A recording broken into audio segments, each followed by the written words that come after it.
Assalamualaikum warahmatullahi wabarakatuh. Nama saya Farsya Khairunisa Salsabila dari Prodi Psikologi dengan NIM 060355250 akan menjelaskan tentang materi berikut. Selamat menyaksikan.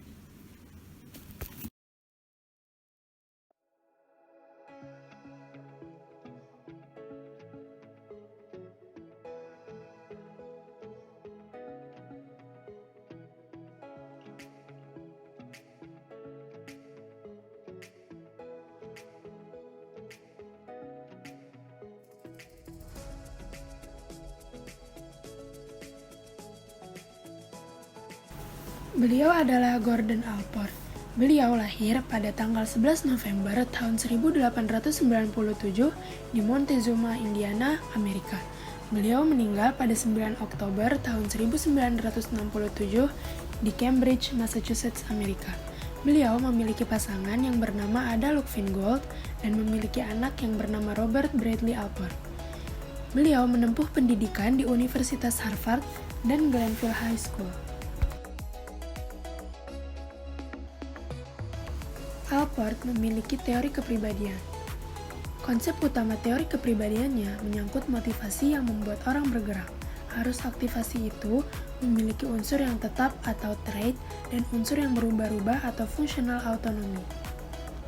Kecenderungan tingkah laku untuk berlanjut oleh alasan yang berbeda dengan alasan motivasi awalnya. Allport secara cermat membedakan penggunaan istilah trait, attitude, habit, dan type yang dalam kehidupan sehari-hari dianggap sinonim. Yang pertama ada trait atau sifat, adalah predisposisi untuk merespon secara sama kelompok stimuli yang mirip.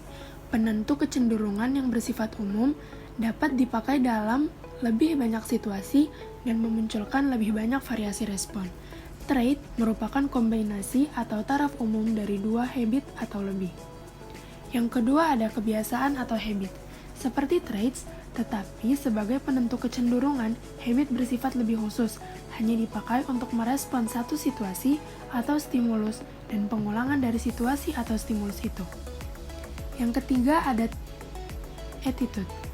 Lebih umum dibanding habit, kurang umum dibanding dengan trait. Attitude terentang dari yang sangat spesifik sampai yang sangat umum. Attitude berbeda dengan habit dan trait dalam hal sifatnya yang evaluatif. Misalnya, sikap pria terhadap persamaan hak antara pria dan wanita mungkin positif, menyetujui persamaan hak, atau negatif, tidak setuju, atau bahkan mengabaikan dan menghalangi persamaan hak. Dan yang terakhir ada type. Type di sini merangkum ketiga konsep yang lain, menggambarkan kombinasi trait, habit, dan attitude yang secara teoretik dapat ditemui pada diri seseorang. Allport sendiri menghasilkan banyak karya-karya.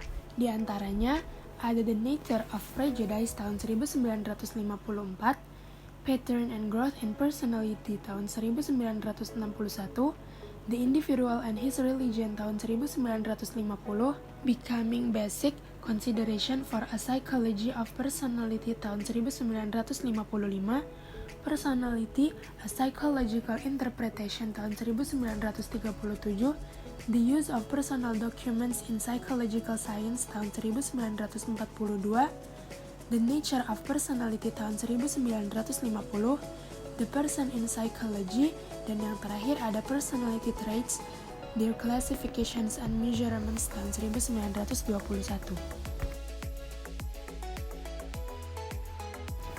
Hubungan beliau di dunia psikologi adalah, dalam mengemukakan pandangan ini, Allport menunjukkan bahwa pandangannya menggemakan beberapa perumusan sebelumnya.